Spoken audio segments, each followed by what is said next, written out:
Baik, Assalamualaikum warahmatullahi wabarakatuh.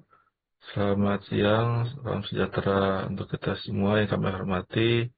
Profesor Dr. Haji Nugraha, SE, MSI, eh, CA dan CPA. Eh, Perkenankan kami memberikan paparan ya berkaitan dengan tugas yaitu model penetapan harga aset ya atau aset pricing model pada mata kuliah teori keuangan dan investasi.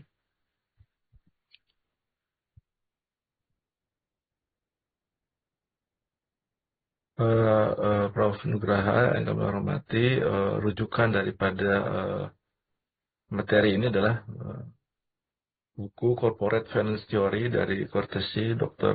Arsyad Hassani ya. Untuk subbab aset pricing model pada bab satu ya, The Role of Financial Theory and Evidence. Bapak Ibu yang kami hormati, konsep dasar dan pengertian daripada model penetapan harga aset atau aset pricing model adalah teori yang menjelaskan bagaimana harga aset keuangan ditentukan berdasarkan hubungan antara risiko dan tingkat pengembalian yang diharapkan.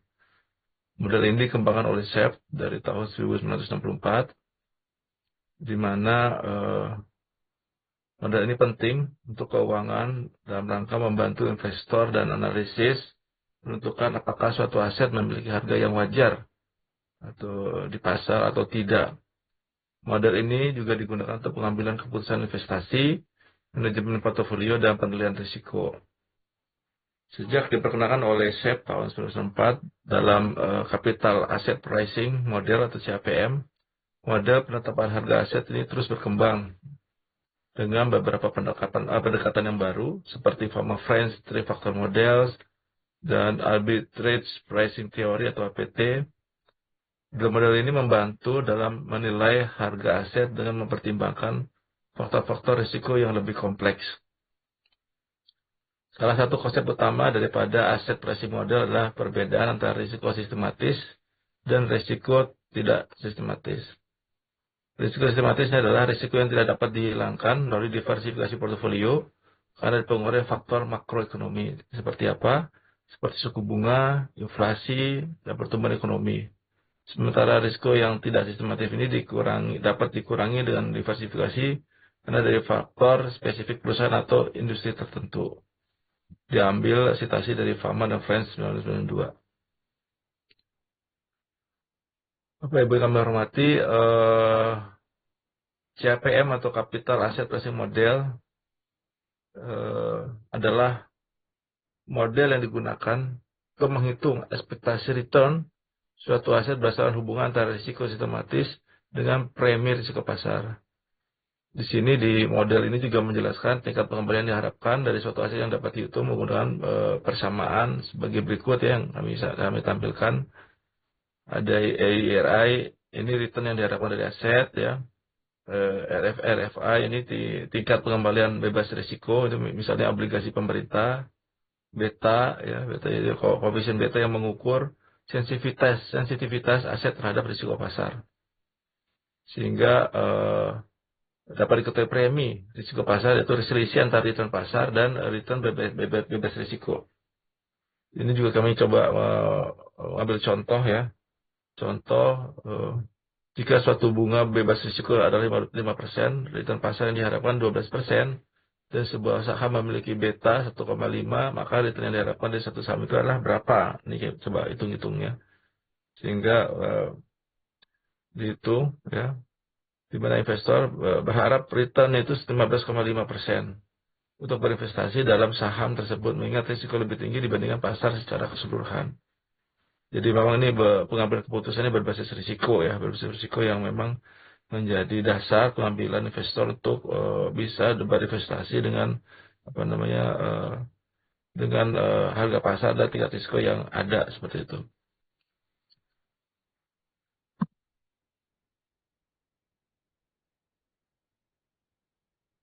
Prof.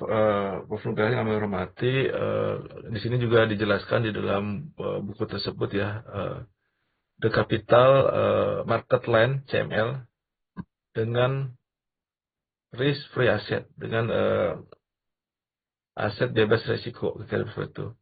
Di mana di dalam CML ini menggambarkan ya, mengkombinasi optimal antara aset bebas risiko risk-free asset dan portofolio pasar atau market portfolio. Dan ini memberikan return tertinggi untuk tingkat risiko tertentu. Jadi dengan return tertinggi dengan tingkat risiko tertentu.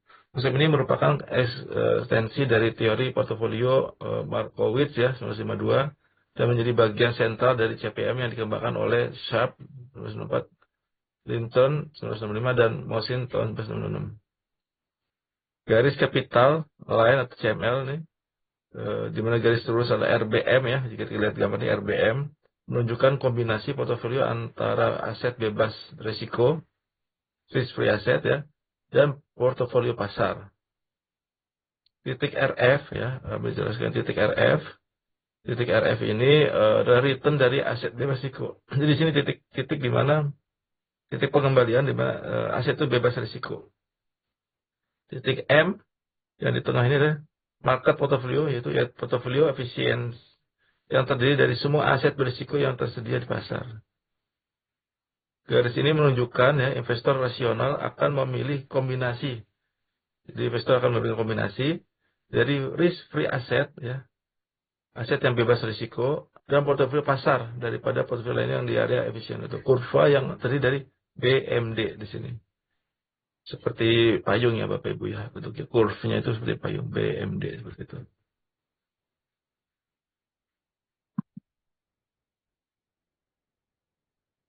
Lanjutannya ya, ini kurva efisiensi portofolio atau efisiensi volunteer, di mana kurva BMD merupakan kurva efisien dalam teori Markowitz tanpa adanya aset bebas risiko. Jadi aset itu semua itu beresiko gitu. Tidak ada yang dalam kurva ini tidak ada yang tidak bebas risiko seperti itu. Namun dengan kadar aset bebas risiko ya, aset bebas risiko, investor akan memilih pada garis lurus CML. Jadi akan memilih garis lurus saja dia, yang memberikan return lebih tinggi untuk risiko yang sama. Jadi untuk risiko yang sama ya, tapi memberikan return yang lebih tinggi seperti itu. Sehingga ada namanya portofolio optimal di mana investor yang risk averse yang memiliki kombinasi lebih besar daripada aset bebas risiko atau di titik B. Ya, risk averse itu apa? Jadi risk averse adalah istilah yang menggambarkan kecenderungan seorang untuk menghindari risiko. Dalam konteks investasi, risk averse adalah istilah yang menyebutkan tipe investor yang cenderung menghindari risiko investasi. Ya. Jadi ada dua istilah di dalam pasarnya, ada risk averse, jadi dia investor yang tidak mau mengambil risiko, ada juga risk taker. Jadi investor yang memang dia terhadap risiko, dia risk taker, dia akan mengambil risiko tersebut begitu. Nah, namun demikian dalam risk averse juga dia ada namanya risk tolerance. Jadi kalau di dalam manajemen risiko itu ada namanya risk appetite ya. Jadi toleransinya. Jadi ada selera risiko untuk mengambil keputusan, ada selera risikonya seperti itu. Jadi bagaimana dia mengambil keputusan untuk berinvestasi atau tidak terkait dengan aset yang dimiliki. Ada beberapa karakter ya investor yang risk averse ya, memiliki toleransi yang rendah terhadap risiko. Jadi memang dia toleransinya sedikit tuh. Lebih suka menjaga keamanan modal daripada meraih potensi keuntungan yang lebih besar ya. Kalau besar risk taker tadi dia ingin mengambil keuntungan besar hingga ada beberapa risiko yang diambil sama dia. Lebih suka memilih instrumen investasi yang sifatnya konservatif ya. Ini yang konservatif, mainnya di deposito ya seperti itu ya, yang risikonya tidak terlalu tinggi dibanding dia bisa memain saham seperti itu ya. Jadi memang beberapa kecenderungan untuk dari risk averse ya seperti itu.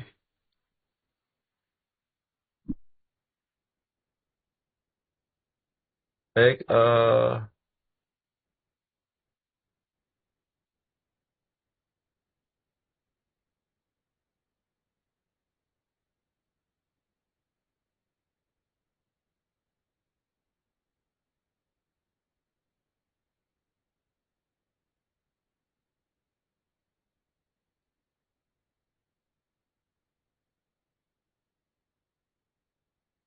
Prof. Nurul yang kami hormati, ada implikasi teoritis daripada model CPM ini ya.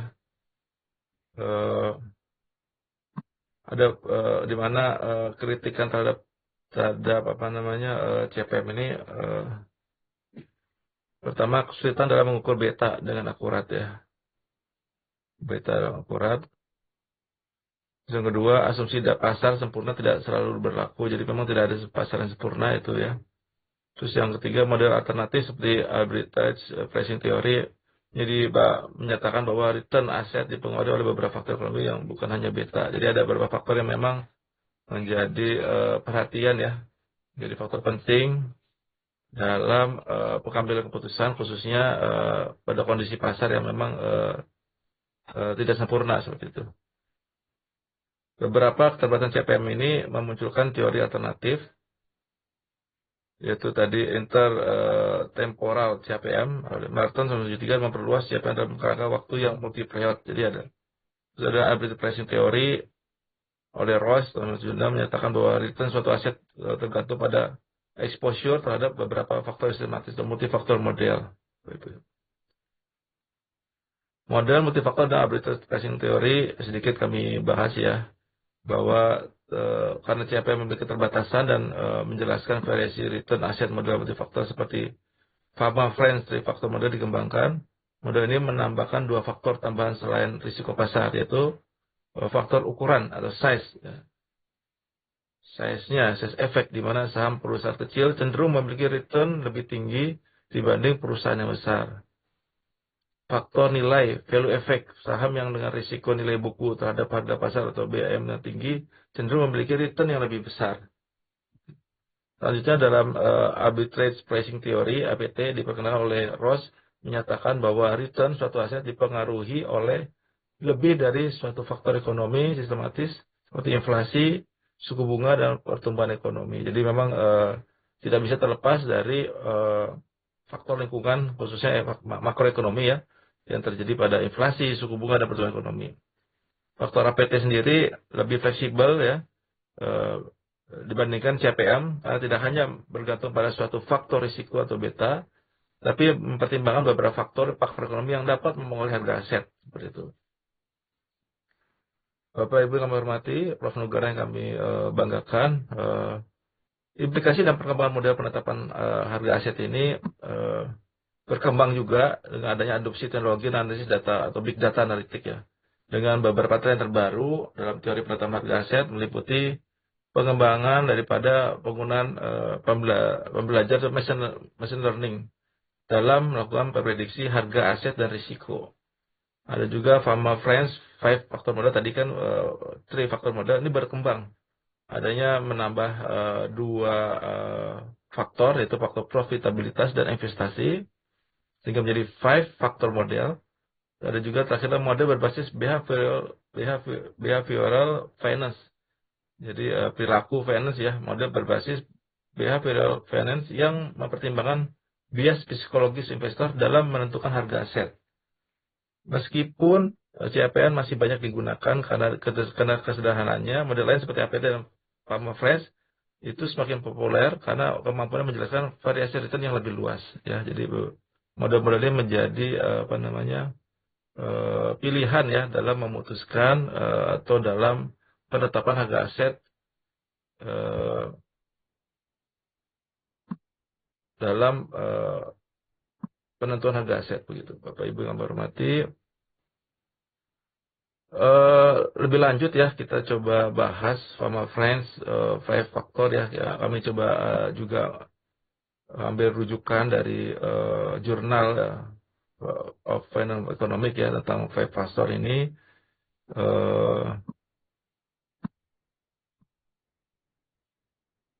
Ini yang berkembang ya dari sebelumnya 3 faktor oleh Engine F. Fama dan Kenneth R. Friends, di mana model ini dirancang untuk menjelaskan variasi-variasi ya rata-rata imbal hasil dari saham atau stock return secara lebih komprehensif dibandingkan dengan menggunakan model kapital atau pricing model atau CAPM atau three-factor model. Jadi ini beberapa variasi ya dikembangkan untuk bisa lebih komprehensif ya untuk dalam melakukan analisa penetapan dari nilai aset. Dengan menambahkan dua faktor tadi sudah kami jelaskan sebelumnya, ada faktor profitabilitas dan investasi. Di mana 5 faktor ini mempengaruhi pada return saham yang ada.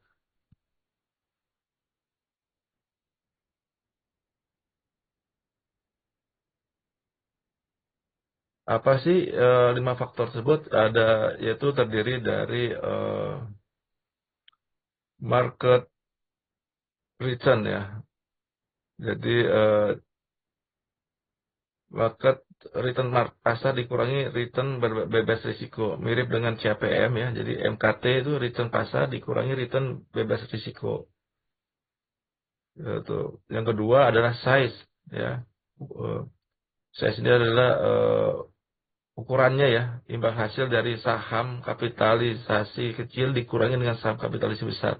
Sini menunjukkan bahwa saham perusahaan kecil itu cenderung memberikan return yang lebih tinggi, ya, return yang lebih tinggi.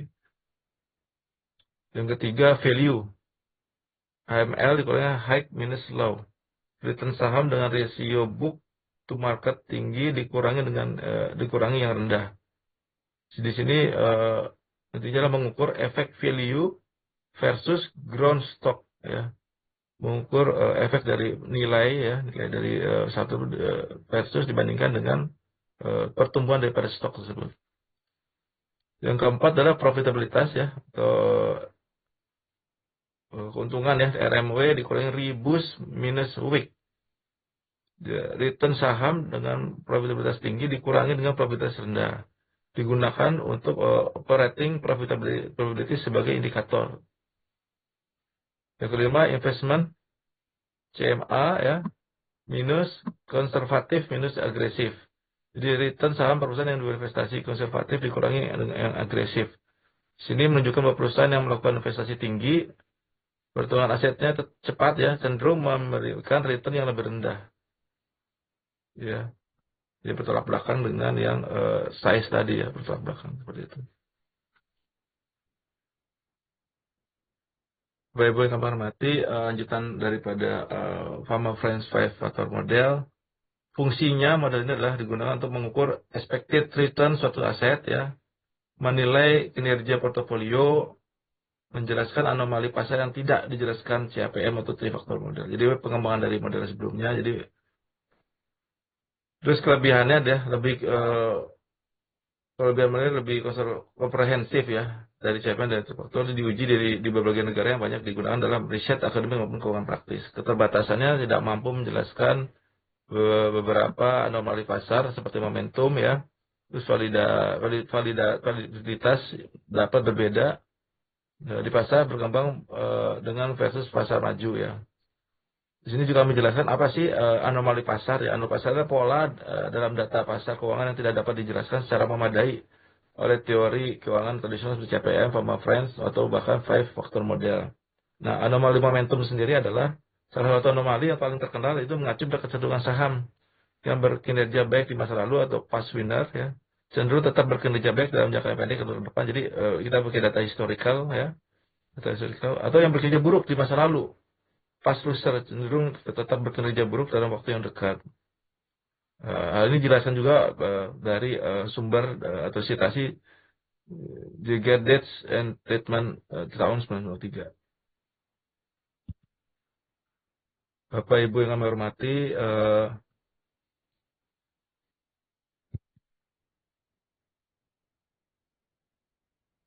teknologi AI ya, teknologi AI, machine learning ini memberikan pengaruh terhadap transformasi dalam model penetapan harga aset dan produk.